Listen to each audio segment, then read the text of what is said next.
వచ్చాడండి మా ఉండవల్లి తాతయ్య. చంద్రబాబు నాయుడు గారు ప్రమాణ స్వీకారం చేసిన రెండో రోజే వచ్చి పాపం అపరమేధావతనాన్ని ప్రదర్శిస్తున్నాడు అనమాట. 2014 నుంచి 19 వరకు ఈ అపరమేధావతనం మేము చూసాం తాతయ్య. ఇంకొద్దు ఏం 2019 నుంచి 2024 వరకు అడిగిపోయింది ఆ మేధావతనం.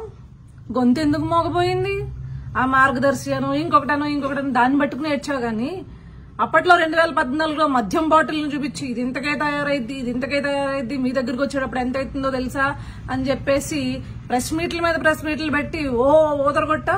మరి 2019 నుంచి 24 వరకు జగన్మోహన్ రెడ్డి మద్యం రేట్లు పెంచినా లేకపోతే సొంత డిస్టిలరీస్ లో మందు తయారు చేసి ఆ మందు తాగి ఎంతో మంది చచ్చిపోయినా ఏ రోజు బయటకు వచ్చి మాట్లాడలేదే? ల్యాండ్ టైటిలింగ్ యాక్ట్ మీద మాట్లాడలేదే? లేకపోతే జగన్మోహన్ రెడ్డి దోచేసిన పథకాల గురించి మాట్లాడలేదే? సంక్షేమం పేరుతో చేసిన మోసాల గురించి ఏ రోజు బయటకు వచ్చి మాట్లాడలేదు కదా.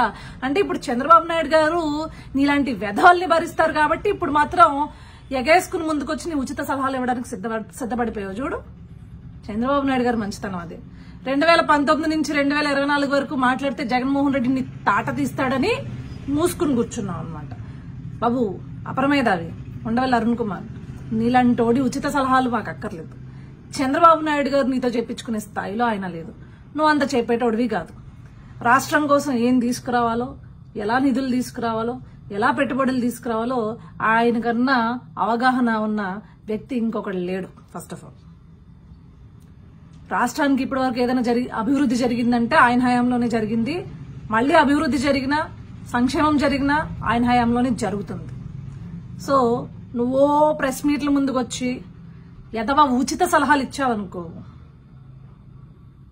మేము కూడా ఇలానే మళ్ళీ తిరిగి 2019 నుంచి 2024 వరకు ఏం పీకావు, ఏమయ్యాయి నీ ఉచిత సలహాలు అపరమేధావ్ గారు అని చెప్పేసి అడగాల్సి వస్తుంది అన్నమాట. సరేనా? గుర్తుపెట్టుకో.